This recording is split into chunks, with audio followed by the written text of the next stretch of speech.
Today, I would like to speak to you on the theme, understanding the Lordship of Jesus Christ. To those of you who believe and declare that Jesus is Lord, can you say amen? Isigaw nga nating lahat. Shall we all shout, Jesus is Lord? 1, 2, 3, go! Jesus is Lord! Amen. You see, as Christians, we always hear this phrase, don't we? Jesus is Lord is a very popular phrase amongst Christians. We declare this in our prayers. We sing this in our songs. We read this in many Bible verses. It's a very popular phrase, Jesus is Lord, that in fact, one of the biggest church in the Philippines, led by Pastor, Eddie Villanueva, uses this as the name of his church, JIL. May mga galing ba ng JIL dito sa inyo? Okay. But here is the thing. What does JIL or Jesus is Lord really mean? What does it really mean? Ano ba talaga ang ibig sabihin pag sinabing si Jesus ay Panginoon? And what is the implication of this in our life as Christians? Ano ba ang ibig sabihin pag sinabi nating si Jesus ay Panginoon at ano ang implikasyon o kinalaman nito sa buhay natin bilang mga Kristiyano? Today we are going to understand the Lordship of Jesus Christ. We will be reading a lot of verses today, but our main text is found in Philippians chapter 2, verses 9 to 11. And it says, "Therefore, God also has highly exalted him." This is pertaining to Jesus. God has highly exalted Jesus and given Jesus the name which is above every name, that at the name of Jesus, every knee should bow, of those in heaven and of those on earth and of those under the earth, and that every tongue should confess that Jesus Christ is Lord, to the glory of God the Father.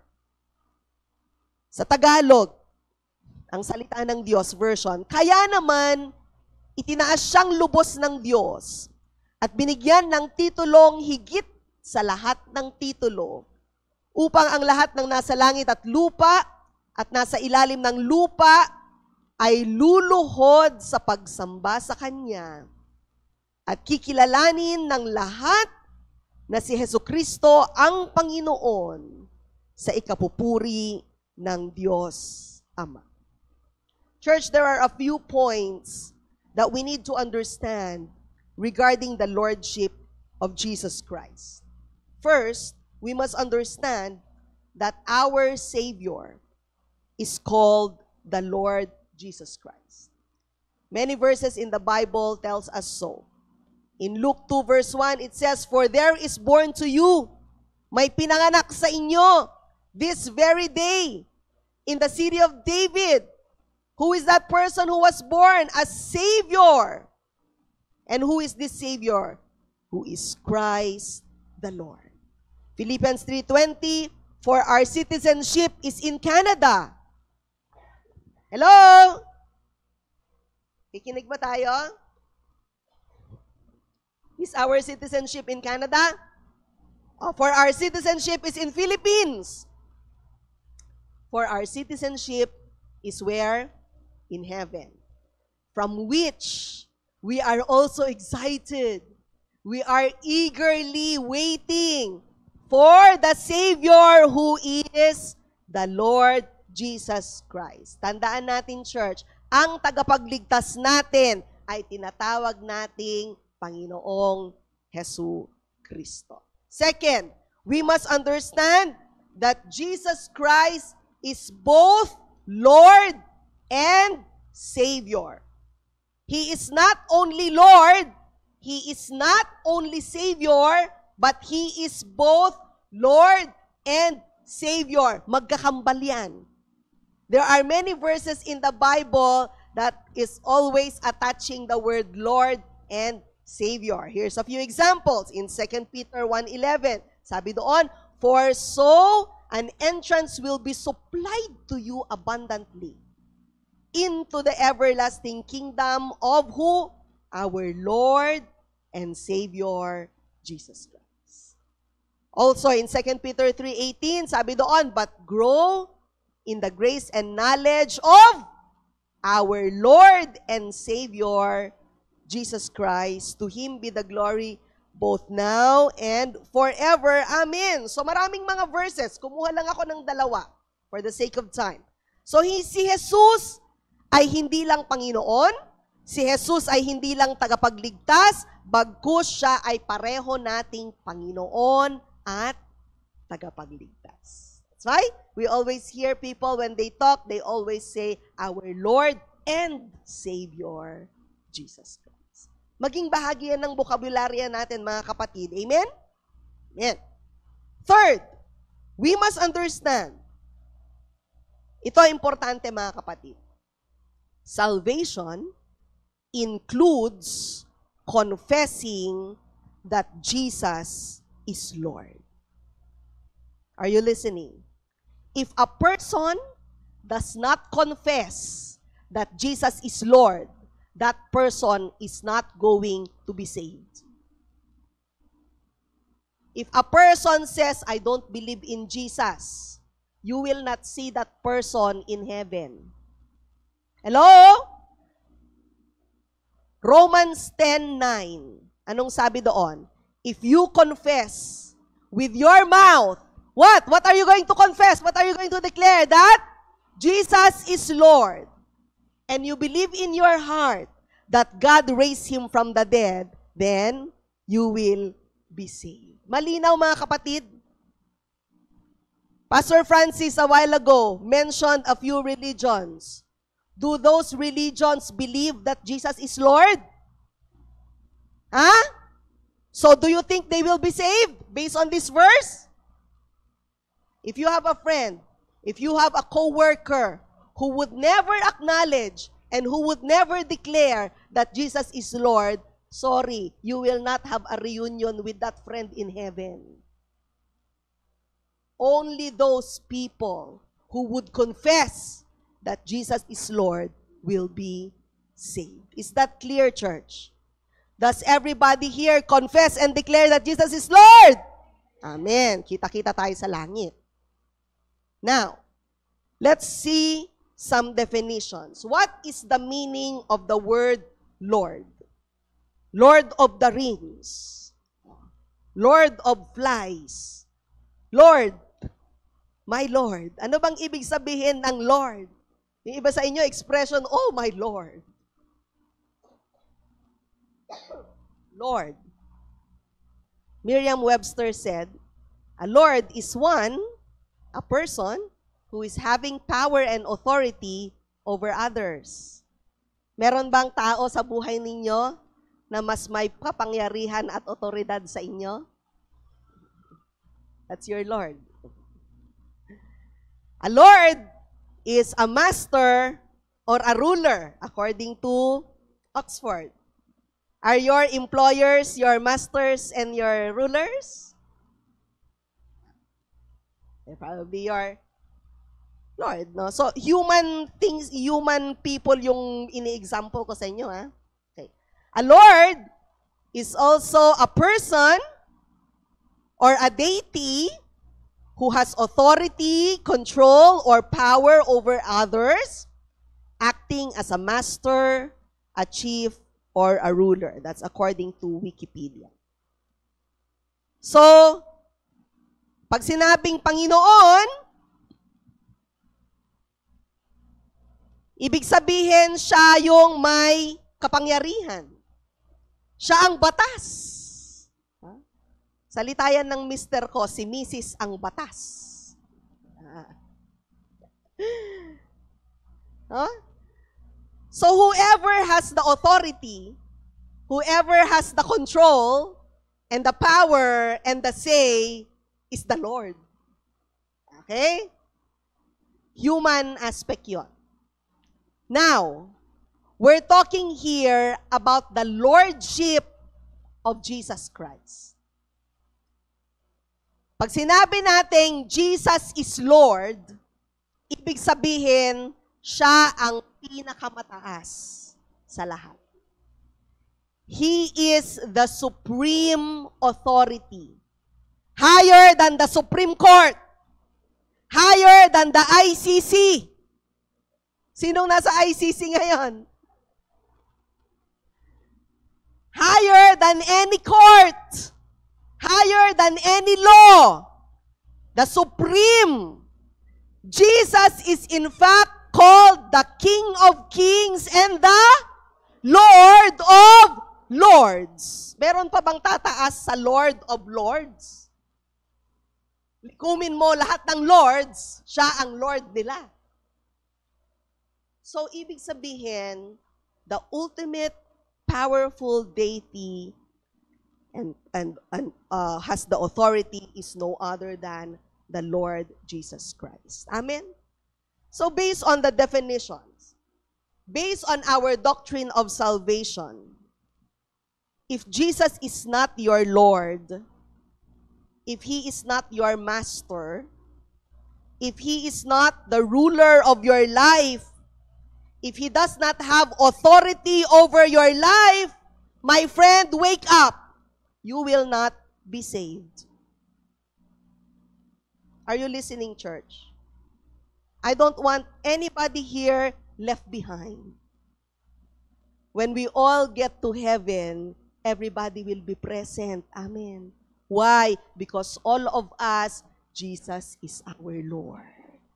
He is the great authority of our lives. Now, some of you might have already seen this picture before. This picture shows who is sitting at the throne of your life. Yung buhay natin may trono. Sino ang nakaupo doon sa tronong yon?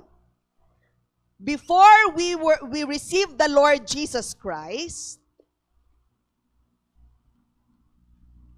over here, in this column, before we received Jesus Christ, we were living a self-centered life. The S stands for self. The self is sitting in the throne of our lives, and Jesus is outside our world. Jesus is out of the scenario. That was when we have not received Him in our life yet. The self is sitting on the throne. Jesus is outside of the scene. He has no place and space in our life. But when we received Him, we came down. We stepped down from the chair, and we let Jesus sit at the throne of our hearts. Nasa baba na tayo. Pinapasok na natin siya sa buhay natin in faith, and He is now sitting at the throne of our hearts. Tayo nasa baba na. So He is now our master. He is now our ruler. He is now the king. What He says, we follow. What He commands, we obey. So He is now sitting at the driver's seat. He is now our driver, the pilot, the captain of our lives. Now here's the problem. Maraming mga tao, even if they have already received Christ, many times we tell Him, Jesus, baba ka muna ha, ako muna upo. We take Him out of the driver's seat. We take over because we like to hold the wheel.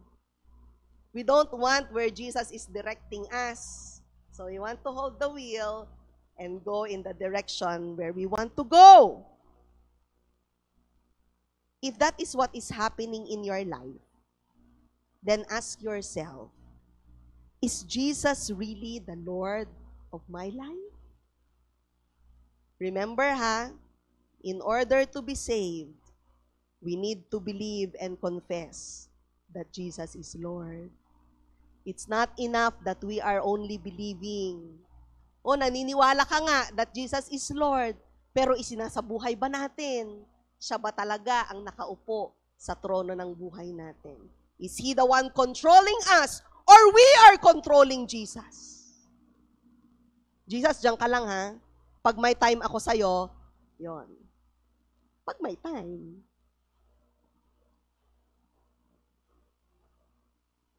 I don't know if you realize how serious this matter is. It's very serious that in a lot of churches, they are not preaching the full gospel anymore. They are preaching what we call the light gospel. Light na magaan, shallow gospel.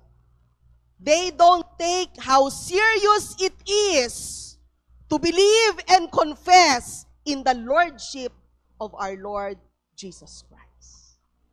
And this morning, guys, before we learn more about the things about Jesus, it's very important, ito ang number one na dapat nating maunawaan at maisapamuhay. Na si Jesus ay Diyos, siya ay Panginoon, siya ay Master. Now, I want you to think of this. What do you think are the reasons why people refuse to make Jesus the Lord of their lives? Ano kaya sa tingin ninyo yung mga dahilan kung bakit may mga tao na ayaw isurrender ang buhay nila sa Panginoon?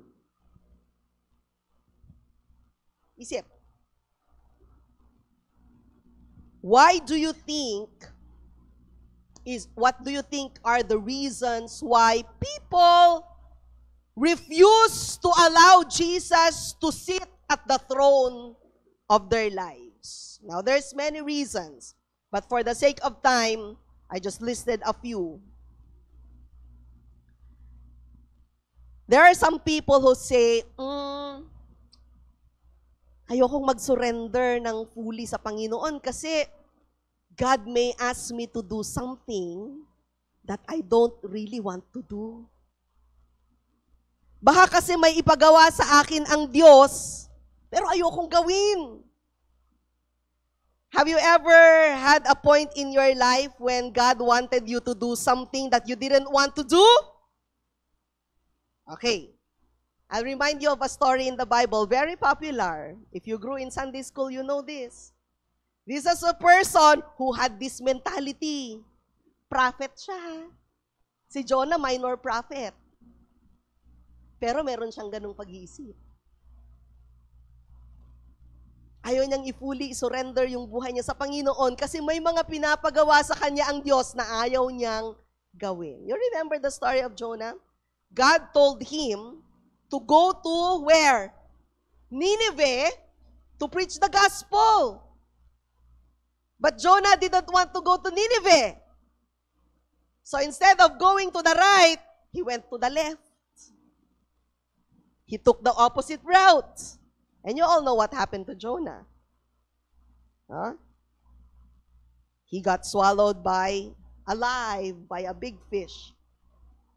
And how many days did he stay inside in the belly of the fish? 3 days and 3 nights. Until he fully surrendered his life to God as Lord and Master. Until he said, sige na Lord, I'm ready to obey. So, may mga ganyang dahilan mga kapatid. May mga taong ayaw talagang mag-surrender sa Panginoon dahil natatakot sila na baka may ipagawa sa kanila ang Panginoon, ang Diyos na ayaw nilang gawin. Now, what's another reason? Other people, they don't want to make Jesus the Lord of their lives because this is what they say. I believe. I know what is best for my life. Naniniwala ako na alam ko kung ano yung makakabuti para sa buhay ko.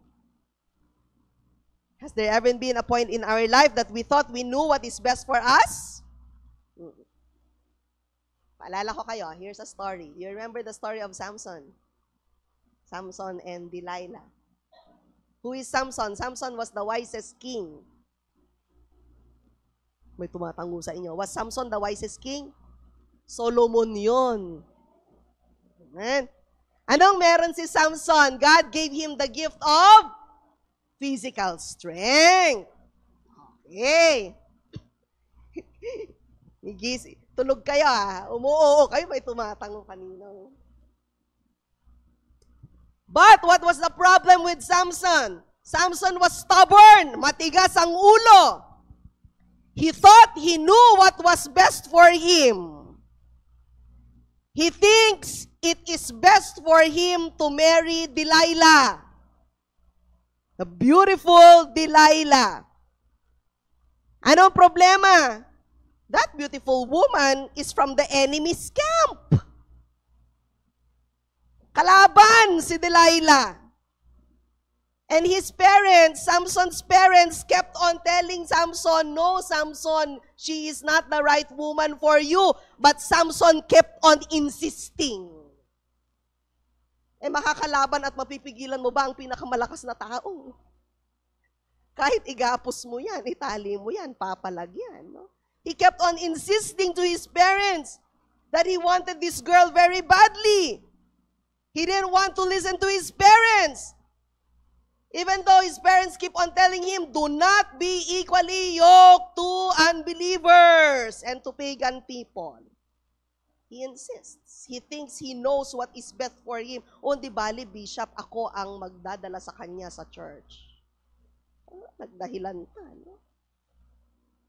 And so, this disobedience, what did it bring? It brought great disaster.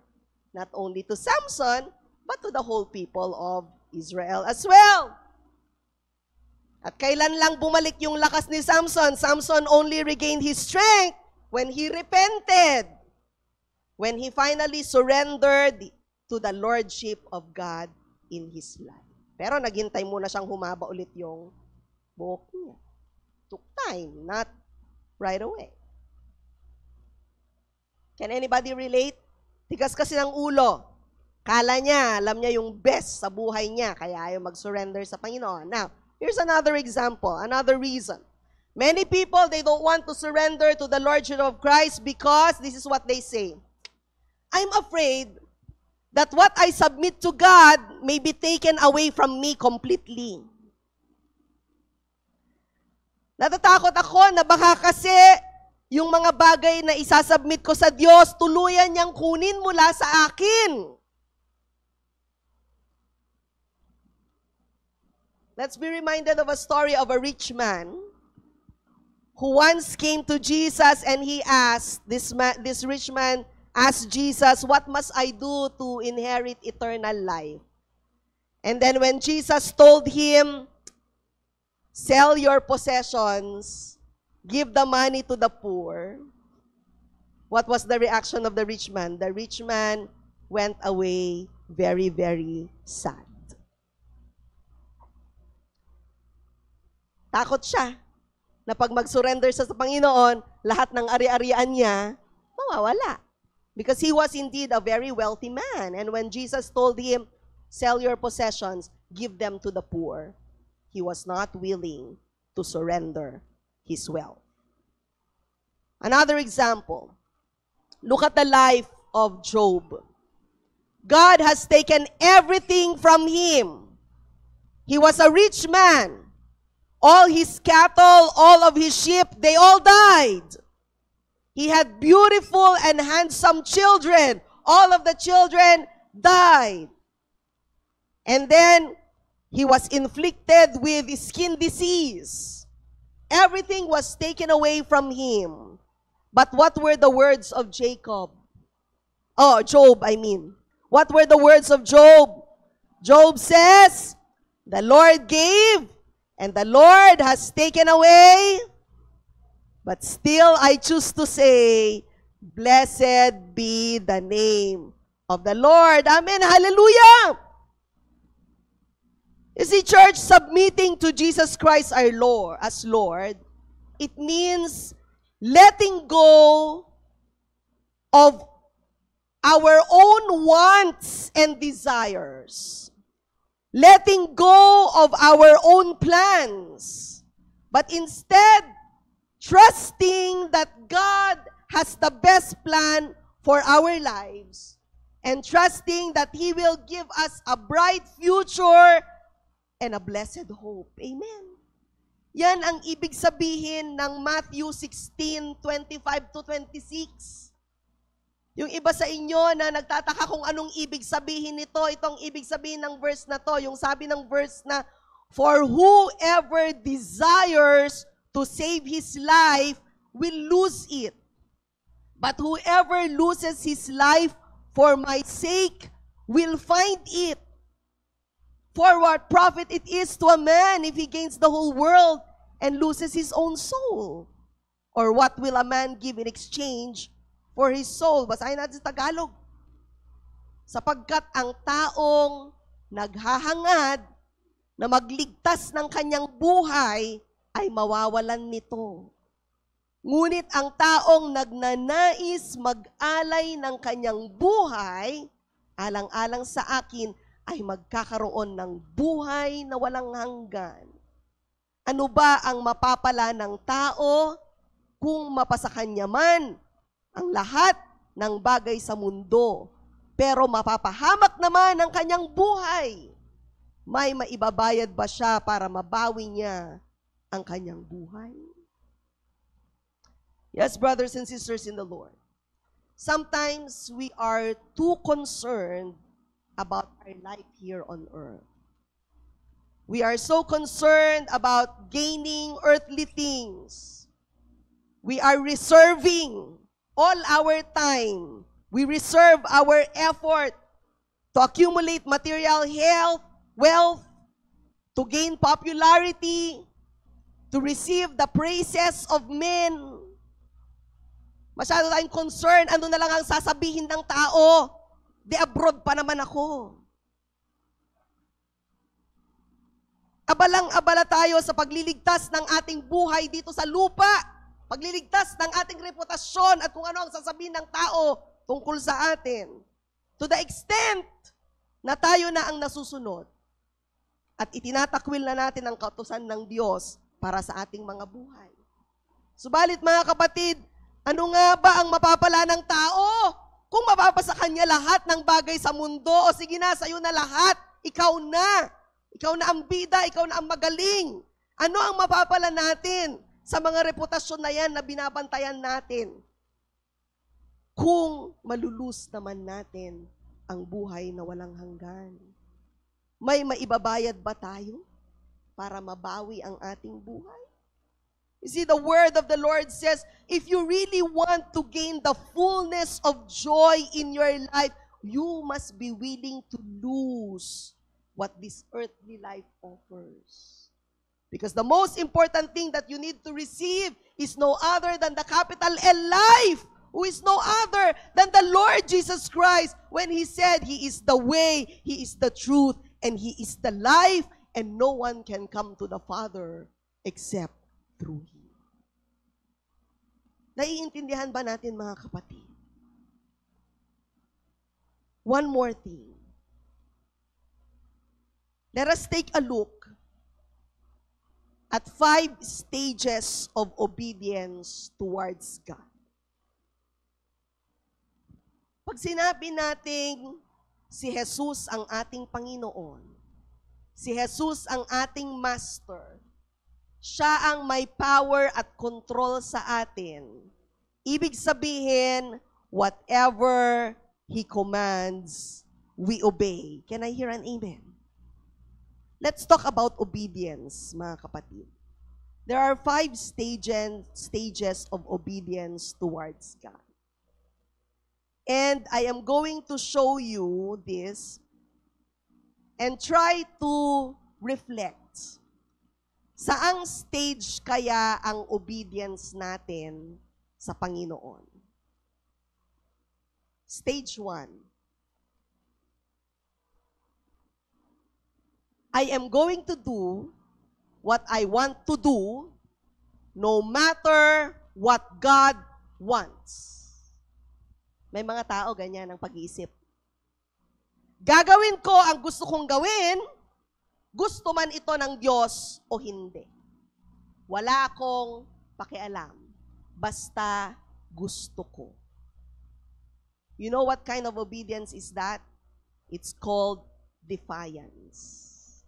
I will do what I want to do, whether God wants it or not. Church, ingat tayo sa ganitong mga post, ha?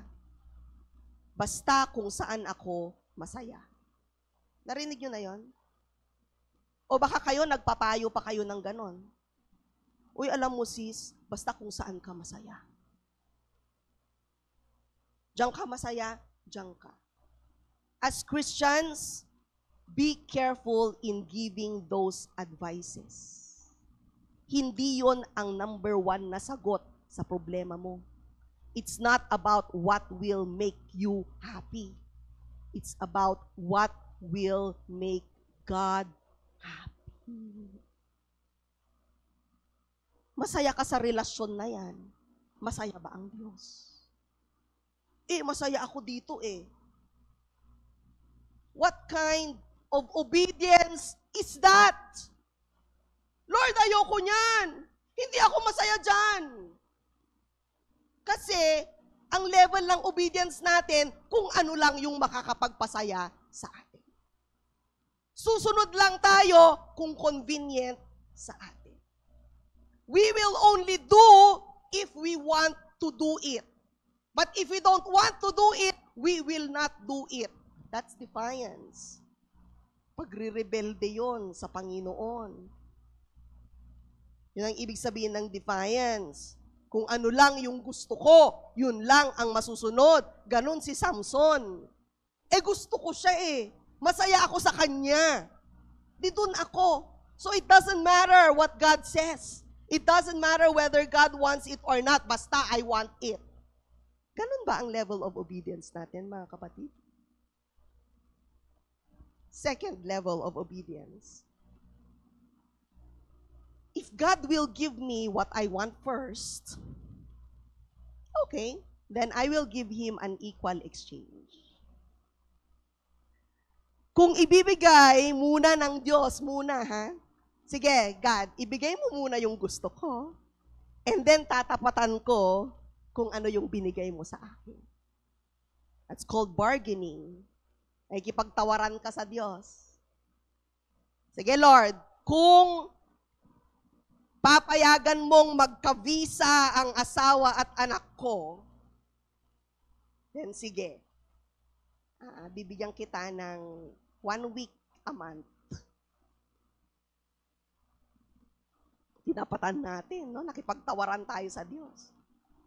O tapos pag nakapagtrabaho na siya, nagkaroon na kami ng bahay at sasakyan, sige, mga 2 weeks a month. If God will give me what I want first, then I will give Him an equal exchange. May ganyan ba sa atin, mga kapatid? Naging conditional yung obedience natin? Hindi naman sinasagot ni Lord yung prayer ko. Di wag na rin. Ano pang silbi ng pag-church? Ganun din lang naman ang buhay. So our obedience is whether God gives our want first. At madalas nakikipagtawaran tayo sa Diyos. Tinatapatan natin kung ano lang yung mga natatanggap natin. Di naman niya sinagot, di wag na lang. May mga ganyan ba sa atin, mga kapatid? Now, let's take a look. Third level. If God will give me what I want first, then I will give Him what He wants. Kung ibibigay muna ng Diyos ang gusto ko, okay, then ibibigay ko din kung ano ang gusto niya. This is now control. Minsan, gustong-gusto natin yung bersikulo na isinare ni Sister Tintin kanina. Give, and it will be given to you. Kaya lang binabaliktad natin. Give me first, Lord, and then I will give to you. Right? If God will give me what I want first, and then I will give Him what He wants. Conditional. Kinontrol pa natin ang Diyos. God, ayaw mong bigay hindi ko rin ibibigay sa'yo yung buhay ko. Nihiling ko sa'yo, ayaw mong ibigay. Ganyan ba ang level of obedience natin? Now, last level, stage 5. Oh, 4 pa lang ba? 4. Yeah, sorry. I will give God what He wants first by faith, believing that He will then give me what I want. Sige, ibibigay ko sa Diyos. Sige, unahin ko siya. Ibibigay ko muna sa Diyos ang gusto niya kasi with faith, naniniwala ako na kapag binigay ko muna to sa Kanya, ibibigay din niya sa akin yung gusto ko. Minsan, ganyan ang mentality natin sa giving ng tithes and offering. Okay, I have here $1,000. Tithes is 100. Okay, by faith, unahin ko muna. Ibigay ko to sa Panginoon, 10%, $100. Dahil naniniwala ako na ibibigay niya sa akin ng siksik, liglig, at umaapaw. May mali doon? O tama? Tama naman. Kasi yun nga ang pinaniniwalaan mo, di ba? Meron kang pinagbabatayang salita ng Panginoon. Pero kung hanggang doon lang ang level natin ng pagsunod sa Panginoon, you are only dealing with your right as a child of God. Rights ko to Anak ako ng Diyos. Yun na ang pinanghahawakan mo ngayon. Naniniwala ako na kapag ito ibinigay ko sa Diyos, ibibigay niya sa akin ng siksik, liglig at umaapaw. Paano kung hindi? Paano kung hindi siksik, liglig at umaapaw? Paano kung sakto lang? Magbibigay ka pa ba sa susunod? Are you following me, guys? Paano kung may hiniling ka sa Diyos? Kasi yun ang faith mo. Naniniwala ka. Yun ang pinaniniwalaan mo Pero hindi yun ang gustong paniwalaan ng Diyos sa buhay mo.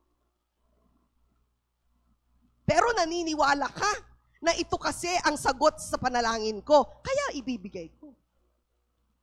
You understand the limitation of this kind of obedience? May kondisyon Merong kondisyon pa rin. Ibibigay ko ito kasi may ini-expect akong kapalit. Okay, may I say this in English to those who did not understand? This level of obedience, guys, is still shallow. You are only basing your obedience on what will be your return to you. Return of investment, that is your focus.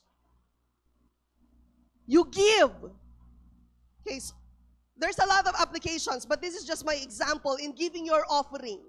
You give your offering to God, it's not because you love to give to God. It's not because you are giving generously.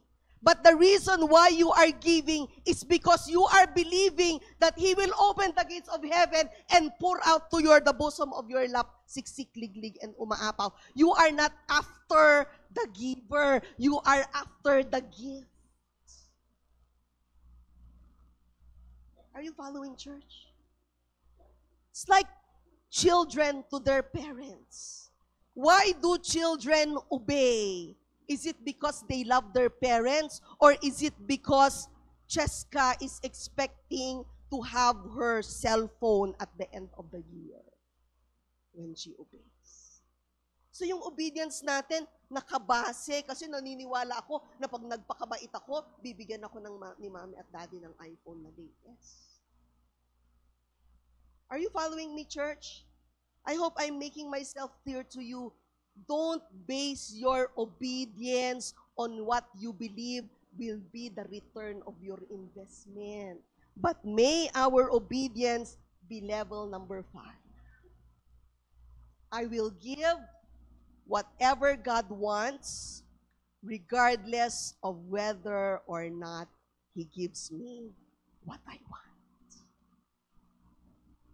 Ibibigay ko sa Diyos kung anuman ang gusto niya, whether or not ibigay niya sa akin ang gusto ko. No conditions. Malinaw to sa atin, mga kapatid. Hindi tayo tumitingin sa kung ano yung kapalit ng ibinigay sa atin ng Diyos. We do not look at what He will give us back, but we will give Him what He deserves because we do not own anything. Even our own life belongs to Him. It is just but the right of God to take whatever it costs because all of us belong to Him anyway. Pasalamat nga tayo na humihinga pa rin tayo. Well, in fact, anytime pwedeng kitilin ng Diyos ang ating hininga. Because even our own breath does not belong to us. It is just a borrowed line. Mga kapatid, the true nature of the Lordship of Christ in our lives is in stage number 5. If you can say, and if you can act, and if you can behave like this, I will give to God what He wants me to give, whether there is a return or not. Whether He gives me what I want or not, hindi man pagbigyan ng Diyos yung hinihingi ko, susunod pa rin ako sa gusto niyang ipagawa sa akin. Why? Because what I want is not the best for me. God knows what is best for me. Huwag nating ipagsiksikan sa Panginoon kung ano yung gusto natin. Dahil may mas magandang plano ang Diyos para sa atin, mga kapatid. We have to trust and obey. Lordship means obedience to the will of God. If we say Jesus is Lord, then that means we obey to His will in our lives. Whether we like it or not. Because even Jesus Christ surrendered to the will of the Father. Sabi ni Jesus, not my will, but yours be done. Sabi ng ating Panginoong Jesus, God, if you can take away this cup away from me, kung pwede lang hindi na ako mapako sa krus. But not my will, but your will be done in my life. If you really consider God as the Lord and Master of your life, then that means it's not about your will, but it's about God's will in your life. Let us be warned by this verse in Matthew 7:21. It says there, not everyone who says to me, Lord, Lord, shall enter the kingdom of heaven. Marami ang tumatawag sa akin ng Panginoon. Pero hindi ito nangangahulugan na makakapasok sila sa kaharian ng langit. But, sinong makakapasok sa langit? He who does the will of my Father in heaven. Ang mga tao lang na sumusunod sa kalooban ng aking amang nasa langit ang mapapabilang sa kanyang kaharian. Church, are we truly obeying and doing the will of our Father in heaven? See, imagine, the 5 foolish virgins were knocking at the door, and they were saying, Lord, Lord, Master, we're here. But what did the Lord say? Go away. I do not know you. Hindi ko kayo kilala. But God, Lord, isn't it that we were preaching your name? We were healing those who were sick. We were even casting demons. Nagmi-minister ako sa iyo. Every Saturday, I go to practice. I perform on Sundays. I attend all Bible studies. I've never been absent to church. But will God say to us, sorry, I do not know you? Luke 6:46 says, Why do you call me Lord, Lord? But you do not do the things that I say. Bakit mo ako tinatawag na Panginoon, Panginoon? Pero hindi mo naman ginagawa ang mga bagay na iniuutos ko sa iyo. Pa-Lord, Lord ka, pero pasaway ka naman. Matigas ang ulo mo. Yung gusto mo lang, ang gusto mong mangyari sa buhay mo. Bakit di nyo ako tinatawag na Panginoon? Gayong hindi naman kayo sumusunod sa mga sinasabi. Lordship means obedience to the will of God, mga kapatid. In closing, Jesus Christ is either Lord of all or He is not Lord at all. Christ is either Lord of all or He is not Lord at all. There was a story of a man who was walking alone. As he was walking on the road, he met Jesus. And Jesus greeted him with a smile, saying, I want to be the Lord and Savior of your life. Will you give me the keys that will unlock every single door of your heart? So may isang lalaking naglalakad at sa kanyang paglalakad, nasa lubong niya si Jesus. Nginitian siya ni Jesus. At sabi ni Jesus sa kanya, Juan, gusto kong maging Panginoon at tagapagligtas ng buhay mo. Mangyari bang ibigay mo sa akin lahat ng susi ng kwarto ng inyong puso? Now John said, okay, but Jesus, can you give me a minute? He turned his back away from Jesus, took the bunch of keys from his pocket, and separated one small tiny key to a tiny room in his heart and put it away. Hide it. The rest of the keys are in his palm and ready to surrender it to Jesus. But when he turned towards Jesus, Jesus was not there anymore. Jesus is either Lord of all or not Lord at all. We cannot reserve secret rooms, tiny rooms in our heart. When Jesus says, behold, I am knocking at the door, would you let me come in? That means it includes all the spaces in our lives.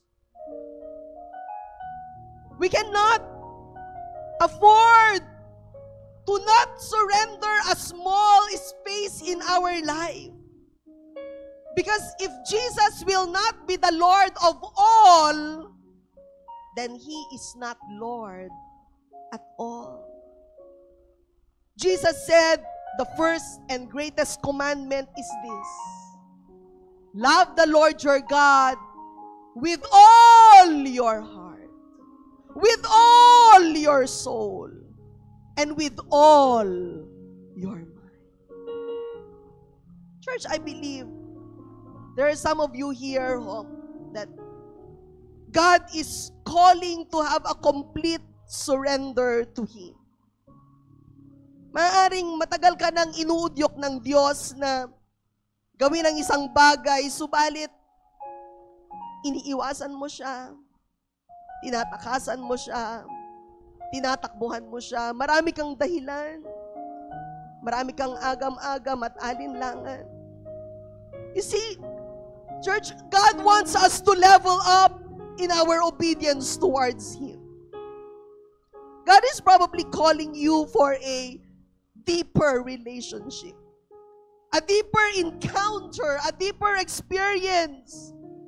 Perhaps He is calling you for a higher calling. Perhaps it is for a recommitment to His calling in your life.